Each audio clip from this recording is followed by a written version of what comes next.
Olá, boa noite.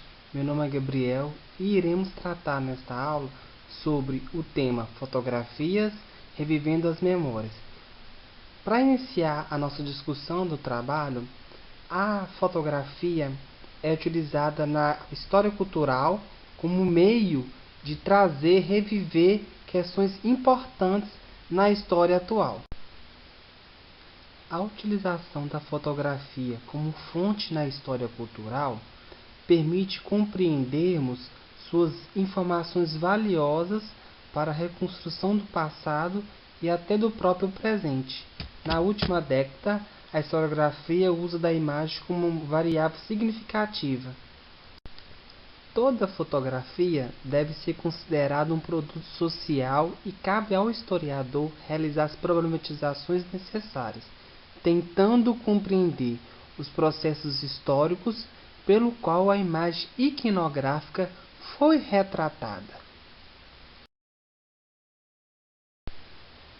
A fotografia representa uma alternativa a mais de leitura da realidade.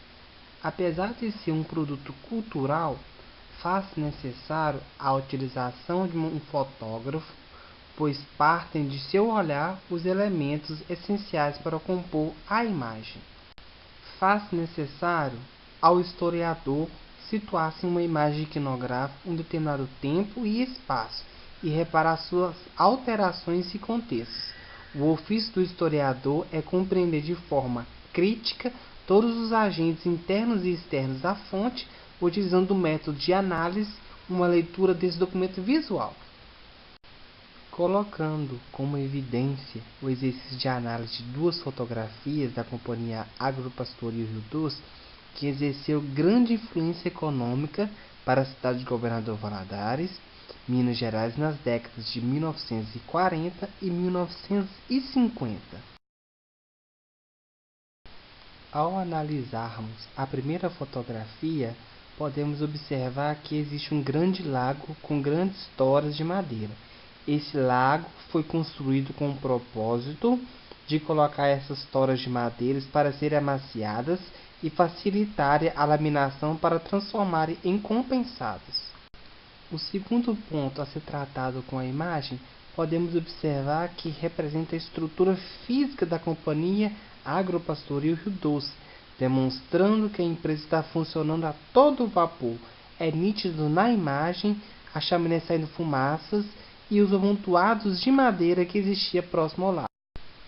O terceiro ponto a ser mencionado com a análise dessa fotografia, podemos observar que existe moradia dos funcionários no fundo da empresa, próximo às diversas toras de árvores que foram colocadas para virar compensados.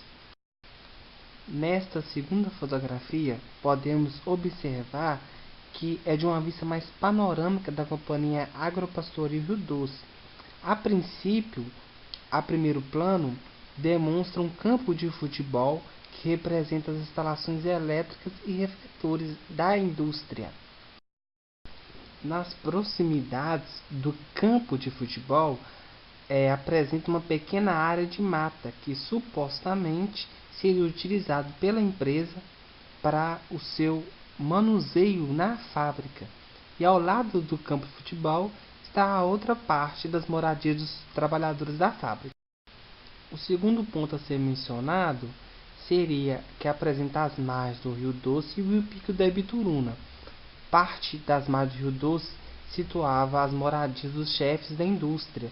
E por fim, podemos observar que a localização da fábrica de compensados e boa parte da moradia dos seus funcionários.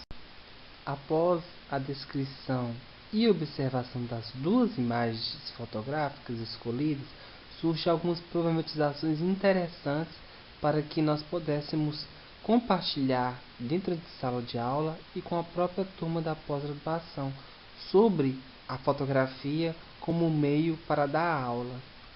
A década de 1940 representou um grande boom da economia regional. A cidade de Governador Valadares tinha acabado de se emancipar de Peçanha, passando para o atual nome como nós conhecemos atualmente. e esse crescimento foi decorrência da exploração dos recursos naturais, a citar florestas, o solo, e trouxe um.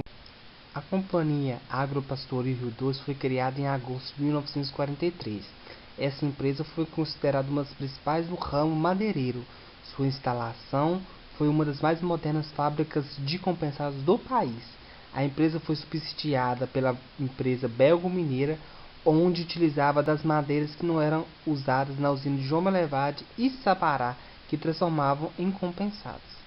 Outro ponto importante a ser mencionado foi a construção da usina de Tronqueiras em meados da década de 1950. Esse projeto só desenvolveu-se pela interferência do presidente da Companhia Agropastoril, o Sr. Júlio Soares, um grande amigo de Juscelino Kubitschek, possibilitando assim o potencial energético da cidade. No lado cultural, a empresa possibilitou a criação de um time de futebol para a região do Vale do Rio Doce, o Clube Atlético Pastoril, em meados de 1950. O time era formado pelos próprios funcionários da empresa.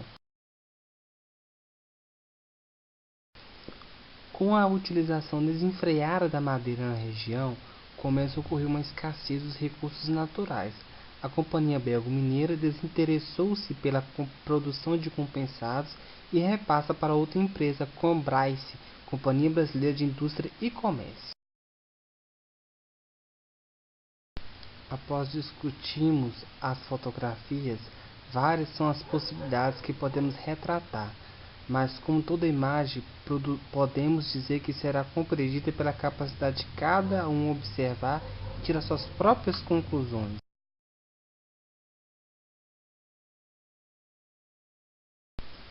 Como dizia Jacques Legoff, a fotografia possibilita a multiplicidade e a democratização da memória, dando precisão e verdade que as demais fontes não conseguiriam.